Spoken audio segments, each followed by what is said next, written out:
As our main protagonist falls asleep playing an online game, a man wakes up and finds himself transported into the game world as his in-game character Ark. He wastes no time adjusting to his new environment, but soon realizes his skeleton avatar he'd chosen when he created the game forces him to try to live a low-profile life. Art goes to the nearby castle town of Luidia, hoping to find an adventurer and takes on a quest to earn money. With his overpowering skills, he embarks on a journey discovering diverse territory, monsters, and helping people get out of sticky situations. However, his low-profile life involves him in a brewing large-scale conflict that will forever alter the fate of the realm. This anime has about 12 episodes, premiered April 7, 2022 to June 23rd, 2022. Based on a light novel series, it is action, fantasy, themes, isekai, each up to 20 minutes per episode, rated PG-13. Let's get started into the review. Before we continue with the rest of the episode, I want to say there is a trigger warning because in the first episode there is a scene of SA, and if you're not comfortable with that, then you can skip that part of the episode and just go on the next one. But if you're uncomfortable with the scenes of SA, then do not watch the first part of this anime. But going forward, when we tackle into the anime Skeleton Knight in the Other World, I thought, seeing all the isekai, why does this one make it so different than the other isekais that we've seen?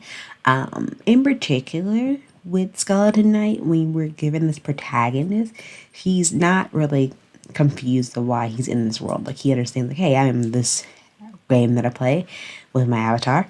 Does he want to leave? No. If it's like a type of like reincarnation, second life, also no. But what I feel like what makes this different from like setting apart other isekai, it does give off the vibe just a little bit, but not a lot, of the one anime I have yet to finish, and I think you know what that one scene is because, as I mentioned before, trigger warning, SA, there is a scene of sexual assault. But if that does trigger some people, then do not watch it. Skip past that episode.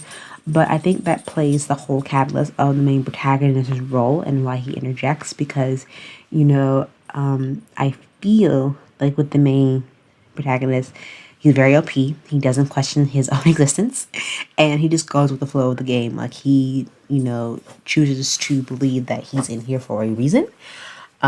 He's more self-aware of the game than the other NPCs that he's interact with, and given Ark's title of a very strong-looking character, despite his, skeleton appearance in this fantasy world, he has a very, interesting character development because, he doesn't get overly cocky with the powers that he possesses in this isekai world, which is really particular between like an isekai player who gets trapped in these type of trophy like types of games because they are transported into a fantasy game, and like he doesn't like that the power, become so super needy. But my final thoughts on this anime, it does evolve around the fantasy world, and with that being said, it does evolve around a particular fantasy type, being elves. And I won't go too delve into it, but it delved into a lot of like fantasy creatures and their inhabitants in the fantasy game, which I thought would build up a lot of different character building.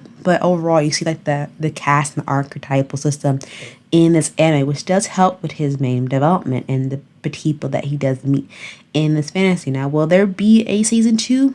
Who knows? There isn't any word yet of when the second season will be provided for this anime, since it is based off of a light novel. But I will say give it a try if you want to, if you like the isekai genre. But I will say there is a trigger warning of SA, so if that makes you very uncomfortable, then you don't have to watch it at all. You can skip to the next episode. But other than that, it does get pretty gory on for the episodes that you do watch in this anime. So keep that in mind. You don't have a really strong stomach and you can't really handle blood that well. But overall, I give Skeleton Knight like a 7 out of 10. But he does have his own reason why he has the skeleton appearance instead of a normal human face in this isekai world. But definitely give it a shot. He's very a funny character when it comes to him being transported isekai world, and he doesn't question it, which I thought was very intriguing because most time when we watch isekai, they question why they're in this isekai for a reason. They're like, am I giving it a second chance? Did I die? Type of thing. But this isekai might be different from the rest of them, but just give it a shot. Let me know what you think and comment down below what anime review you want me to see next. But until then, bye.